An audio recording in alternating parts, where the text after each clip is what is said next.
मतलब जब से मैंने होश संभाला है ना, तो मैंने सिर्फ और सिर्फ भारतीय जनता पार्टी को वोट दिया है भाई। मतलब 12 साल के थे ना, तो 12 साल की उम्र से ही ना मेरे दिमाग में आ गया कि भारतीय जनता पार्टी जैसा कोई पार्टी नहीं है। और मुझे याद है कि हम उस समय कहा करते थे कि हम लोग अटल बिहारी वाजपेयी को सपोर्ट करते हैं। तो मतलब सब लोग हमें गालियां देते थे कि अरे अटल बिहारी वाजपेयी को सपोर्ट करने आए हो, वो लोग भाजपा वाले हैं, वो लोग बाबरी मस्जिद गिराए थे, वो लोग बहुत गंदे लोग हैं। लेकिन हमें लगता था कि ये जो पार्टी है, ये भारत का जो हिंदू समाज है, कहीं ना कहीं इसकी बातों को ऊपर उठा रही है। भाजपा का मैंने जब से होश संभाला है तब से मैं दीवाना हूं। मैंने आज तक सिर्फ और सिर्फ भारतीय जनता पार्टी को वोट दिया है और फ्री में प्रचार किया चारों तरफ। नरेंद्र मोदी को तो भाई हम नायक मान करके चलते थे, लेकिन ये जो भारतीय जनता पार्टी की सरकार ने जिस तरह से युवाओं के सपनों को पैरों तले रौंदने का काम किया है ना, ऐसा आज तक किसी ने नहीं किया। एक गंदी सी, एक घटिया सी, एक भड़वा एजेंसी बना दिया इन्होंने, नेशनल टेस्टिंग एजेंसी। ये नेशनल टेस्टिंग एजेंसी ये जितने भी टेस्ट करवाती है, सारे टेस्ट लीक होते हैं और हर साल लीक होते हैं। और जो लीक करते हैं उनके अधोजटाओं का एक बाल भी ये लोग नहीं उखाड़ पाते हैं।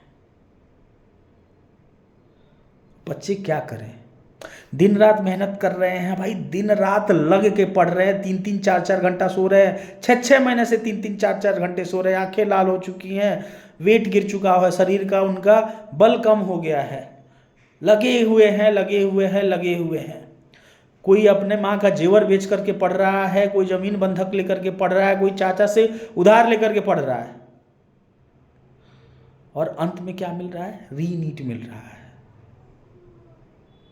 ये युवा जो है ये सरकार पर क्यों विश्वास करें? हमारे जैसे शिक्षक इस सरकार पर क्यों विश्वास करें? इस संविधान पर क्यों विश्वास करें? और इस न्याय व्यवस्था पर क्यों विश्वास करें? भाई हमें तो सबने चीट किया ना, हमें तो इस संविधान ने भी चीट किया ना, हमें इस न्याय व्यवस्था ने भी चीट किया ना, हमने अपना सर्वस्व निछावर कर दिया ना कुछ बनने के लिए। लेकिन मिला क्या हमें? सिर्फ और सिर्फ हमें धोखा मिला है और कुछ भी नहीं मिला है।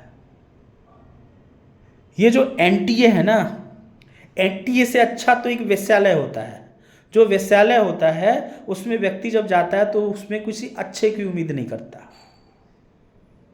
बच्चे जो हैं इतने खतरनाक कंपटीशन के माहौल में, उनको पता है 25 लाख बच्चे एग्जाम दे रहे हैं, उनको पता है कि इसमें सिर्फ 50-60 हज़ार बच्चों को गवर्नमेंट सीट मिलने वाली है, फिर भी बच्चे लगे हुए हैं सर्वस्व निछावर करके।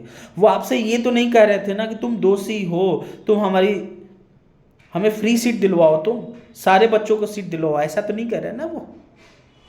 वो इस कंपटीशन की भट्टी में अपने आप को झोंकने के लिए तैयार है। लेकिन ये जो भड़वा एजेंसी है एनटीए,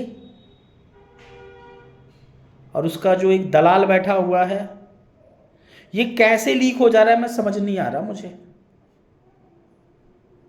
बड़े स्केल पे लीक हो रहा है। बच्चों के जो 2-2 साल, 3-3 साल, 4-4 साल के जो मेहनत है, उनके जो अरमान है, 20-20 हज़ार में बिके हैं वो। साला कोई क्या इस व्यवस्था पे विश्वास करे, समझ में नहीं आता मुझे। लेकिन बच्चे लोग, मैं आपसे एक ही बात कहना चाहूँगा। संस्कृत में कहावत है चरैवती चरैवती, चलते जाना है, रुकना नहीं है। इस बात को पकड़े रहिए। मत कीजिए आप इस देश की राजनीतिक व्यवस्था पे विश्वास, कुछ नहीं देने वाली है आपको। मत कीजिए इसकी देश की जो सबसे घटिया न्याय व्यवस्था है उस पर विश्वास, कुछ भी नहीं देने वाला है। लेकिन आपको अपने सपनों के लिए तो जीना पड़ेगा ना, आपको अपने माँ बाप के सपने के लिए जीना पड़ेगा ना। और ये जहर जो है इसको पीना ही पड़ेगा। चरैवती चरैवती चलते चलिए, और धैर्यम सर्वत्र साधनम, धैर्य ही सारी चीज़ों का साधन है। मैं इससे ज़्यादा कुछ नहीं कह सकता भाई, मेरी कोई योग्यता नहीं है।